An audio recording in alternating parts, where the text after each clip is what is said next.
Everyone, मैं doctor Manisha, chest specialist Sarvodaya hospital. आज आपसे बात करेंगे न्यू नॉर्मल के बारे में, कोरोना के साथ कैसे रहना है। बिकॉज कोरोना ये तो हमने अभी तक एक्सेप्ट कर लिया है कि कोरोना कहीं जाने वाला नहीं है। And we are seeing so many patients every day. हमारे सेटअप पे हम कितने पेशेंट्स ठीक करके भेज चुके हैं, कितने पेशेंट्स सिक हैं जो अभी एडमिटेड हैं। तो आज हम उन सवालों के बारे में डिस्कस करेंगे जो रोज़ पेशेंट और उनके अटेंडेंट्स हमसे पूछते हैं कोरोना को लेके। सबसे पहला ये है कि आप घर पर हैं और आपको लग रहा है कि सांस में तकलीफ है। तो अलग अलग थ्योरीज आई हैं कि अगर आप 10 सेकंड सांस रोक के देखते हैं और आपको लगता है कि तकलीफ नहीं हो रही है, या आप ब्रीदिंग एक्सरसाइजेस करते हैं जो कि इवैल्यूएट कर सकती है, सो डेफिनेटली ये सब कर सकते होंगे, but then these are not recommended. अभी एक जो रिकमेंडेशन का पार्ट है वो ये है जो 6 मिनट वॉक टेस्ट होता है। 6 मिनट वॉक टेस्ट मतलब हम पेशेंट को एक नॉर्मल पेस पे 6 मिनट के लिए चलने के लिए देखते हैं और 6 मिनट में चलने के बाद उनके ऑक्सीजन लेवल्स को चेक करते रहते हैं। अगर 6 मिनट के बाद ऑक्सीजन लेवल्स का डिप 6 से 8% से ज़्यादा हो तो डेफिनेटली लंग इन्वॉल्वमेंट शुरू हो गई है, which is a quite authentic test. Pulse oximeter है which is a simple device कि आपने अपनी फिंगर पे ऐसे लगाया और वो आपकी बॉडी के ऑक्सीजन लेवल्स को मॉनिटर करेगा। सो अगर आपके ऑक्सीजन लेवल्स जो नॉर्मली 95 to 97% होते हैं, अगर वो 95 से नीचे आते हैं और डिक्रीजिंग ट्रेंड रहता है, लाइक 95, 94, 93 ऐसा रहता है, तो दैट्स एन अलार्म। तो अब आपको डॉक्टर के कॉन्टैक्ट में आना है, डॉक्टर की एडवाइस लेनी है एंड फर्दर चेकअप्स के लिए जाना है। तो इससे पहले कि आपका नुकसान शुरू हो, बॉडी में निमोनिया बढ़ जाए, ये ऑक्सीजन लेवल्स एक इंडिकेटर है कि आपको हॉस्पिटलाइजेशन और आपको डॉक्टर की ज़रूरत है। कोरोना वायरस इन्फेक्शन में एक टर्म होती है हैप्पी हाइपॉक्सिया। हैप्पी हाइपॉक्सिया मतलब कि मेरी बॉडी में ऑक्सीजन लेवल्स कम होते जाते हैं, जिसको हाइपॉक्सिया कहते हैं, लेकिन आपको सांस नहीं फूलता है। बाय द टाइम आपको सांस फूलने लगता है, आपके ऑक्सीजन लेवल्स इतना डिप कर जाते हैं कि वो आपके लिए नुकसानदायक हो सकते हैं। सो अगर आपके सिम्टम्स वर्सन होते हैं या आप इनिशियल स्टेज पे ही मॉडरेट या सिवियर कैटेगरी में आते हैं तो आपको हॉस्पिटलाइज किया जाता है। हॉस्पिटलाइजेशन के दौरान आपके ऑक्सीजन लेवल्स, ऑक्सीजन डिमांड्स और जो भी बॉडी के सिम्टोमेटिक रिलीफ की मेडिसिन है वो दी जाती हैं। आजकल हमारे पास काफ़ी मेडिसिन अब अवेलेबल हैं which are although under trial, जैसे कि HCQs हैं, कुछ एंटी इन्फ्लेमेटरी ड्रग्स हैं। जैसे कि हमारी बॉडी बहुत ज़्यादा फाइट में जाती है कोरोना से, तो हमारी बॉडी में बहुत इन्फ्लेमेशन होती है। उस इन्फ्लेमेशन को रोकने के लिए कुछ anti inflammatory drugs like tocilizumab available हैं। Anti viral drugs like remdesivir, Fabiflu ये अवेलेबल हैं।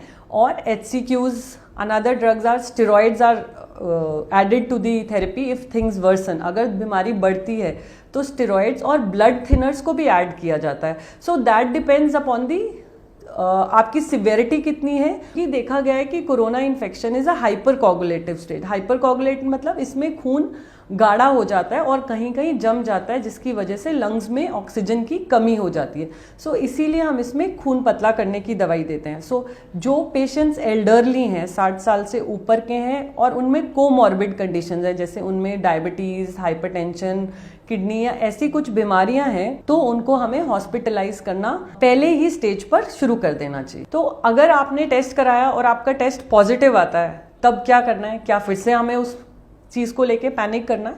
अब उसमें कुछ डिमार्केशंस हैं, कुछ ग्रेडिंग हुई है कि आप क्या माइल्ड फॉर्म में आते हैं, मॉडरेट में आते हैं कि सिवियर में आते हैं। माइल्ड मीन्स अगर आपको हल्का गले में खराश है या बॉडी एक हो रहा है। मॉडरेट मतलब अगर आपको निमोनिया बन रहा है और आपके ऑक्सीजन लेवल्स कम हो रहे हैं। सिवियर होता है अगर फेफड़े में दोनों तरफ निमोनिया है, ऑक्सीजन लेवल्स फॉल कर रहे हैं और सांस लेने में काफ़ी तकलीफ हो रही है। तो गवर्नमेंट गाइडलाइंस के हिसाब से जो माइल्ड केसेस हैं, जिनको हल्का बॉडी एक या सोर थ्रोट है, उनको डॉक्टर्स होम क्वारंटीन प्रिस्क्राइब कर सकते हैं। अब ये होम क्वारंटीन क्या है? होम क्वारंटीन का पर्पस क्या है? होम क्वारंटीन का पर्पस एक तो ये है कि आप घर में एक कमरे में रहें, क्योंकि आपको हेल्थ केयर को बर्डन नहीं करना है। आज के टाइम में इतने सारे केसेस हैं, तो जो पेशेंट्स कंपैरेटिवली स्टेबल हैं वो होम क्वारंटीन में रहें, ताकि जो सिक पेशेंट्स हैं उनको जेन्युइन केयर मिल सके। तो आपको घर पर रहना है, लेकिन क्योंकि आप इन्फेक्शियस हो और फैमिली को भी इन्फेक्ट कर सकते हो, तो आपको घर में अपने आप को आइसोलेट करके रखना है। घर के बाकी मेंबर्स से आइसोलेशन में रहना है। उसको एक वेल वेंटिलेटेड रूम जिसमें अटैच टॉयलेट बाथरूम हो और जहाँ पे पेशेंट अपने आप कि टेक केयर कर सके, उसको वहीं पे लिमिटेड रहना है। बट दैट डजंट मीन कि उसको कभी कोई प्रॉब्लम नहीं हो सकती। इसीलिए होम क्वारंटाइन की भी कुछ गाइडलाइंस हैं, जिसमें डॉक्टर आपको एक प्री फॉर्म्ड मेडिकेशन आपको एडवाइज करते हैं। और दूसरी बात ये होती है कि आपको अपने वाइटल्स को मॉनिटर करना है। वाइटल्स मीन्स आपको सुबह शाम अपना टेम्परेचर चार्ट करना है, अपना ऑक्सीजन लेवल्स चेक करने हैं, जो कि एक पल्स ऑक्सीमीटर से होते हैं। क्या मैं जब एक कोरोना पेशेंट के कांटेक्ट में आया हूँ तो क्या मुझे कोरोना इन्फेक्शन हो सकता है? तो हमें उसमें क्लोज कांटेक्ट को डिफरेंशिएट करना है। सपोज आपके कोई क्रॉस करके गया तो आपको कोरोना इन्फेक्शन नहीं होगा। सो क्लोज कांटेक्ट होता है कि जो इंसान बिना मास्क पहने एक पॉजिटिव पेशेंट के पास 15 मिनट से ज़्यादा रहता है एंड उन दोनों के बीच का फासला 3 फीट से कम है। सो 3 फीट मोर देन 15 मिनट्स, तभी हम उस पेशेंट को क्लोज कांटेक्ट में आते हैं। अदरवाइज हम उसको क्लोज कांटेक्ट कंसिडर नहीं कर सकते। तो अगर आप क्लोज कांटेक्ट में आ गए हैं, अगर आपको पता नहीं है और उसके बाद आपको पता चलता है कि 2 दिन के बाद वो इंसान का पॉजिटिव आया है, तो आपको क्या करना है, आपको कितना पैनिक करना है, आपको कौन से टेस्ट कराने हैं कि नहीं कराने। तो इसके लिए आप डॉक्टर से मिलेंगे। ये जो टेस्ट है कोविड-19 RT-PCR स्वैब से जो होता है, ये सिर्फ डॉक्टर के प्रिस्क्रिप्शन पे ही होता है। और अगर आप जैसे सपोज आज एक्सपोज हुए हैं तो डे 5 से डे 10 वाला दिन होता है, जिसमें अगर आप टेस्ट कराएंगे तो टेस्ट की सेंसिटिविटी और स्पेसिफिसिटी अच्छी होगी। मतलब अगर आपको इन्फेक्शन है तो उसका जांच में आने में 5 से 10 दिन का वक्त लगता है।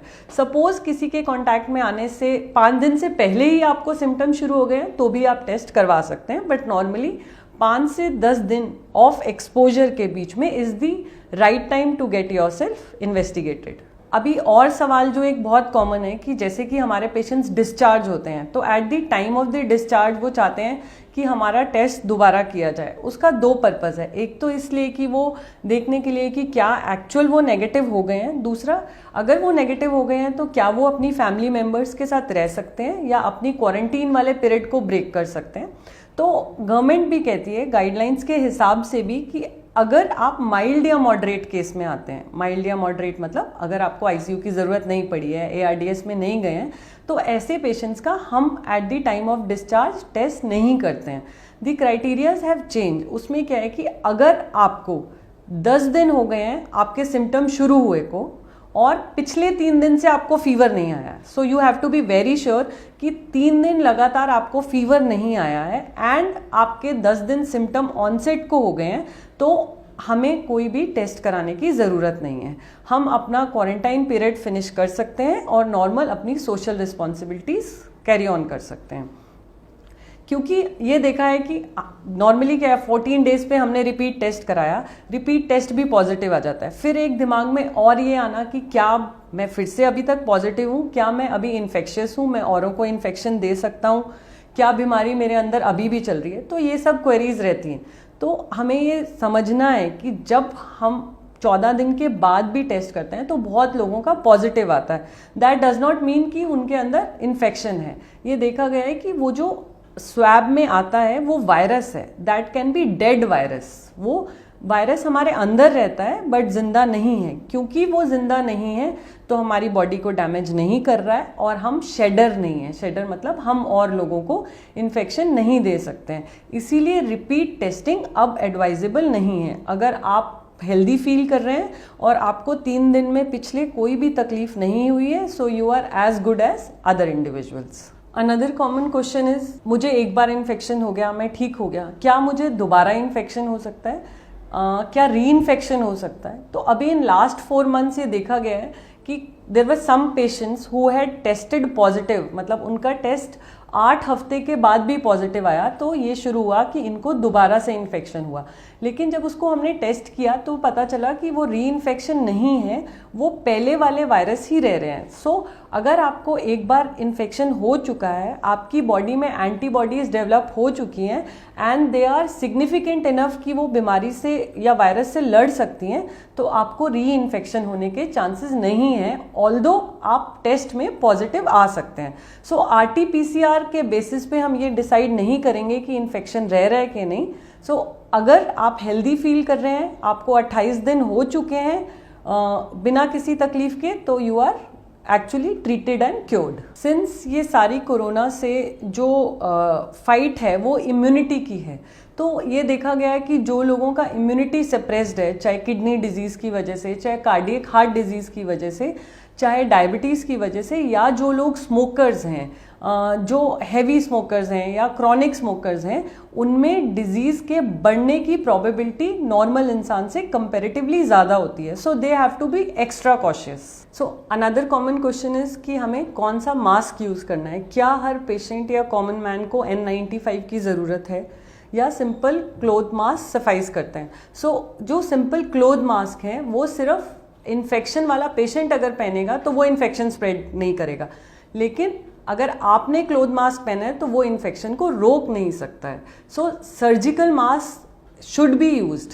अगर आपको इन्फेक्शन है या आप अपने आप को इन्फेक्शन से बचाना चाहते हैं तो 3 layered surgical mask is the right option.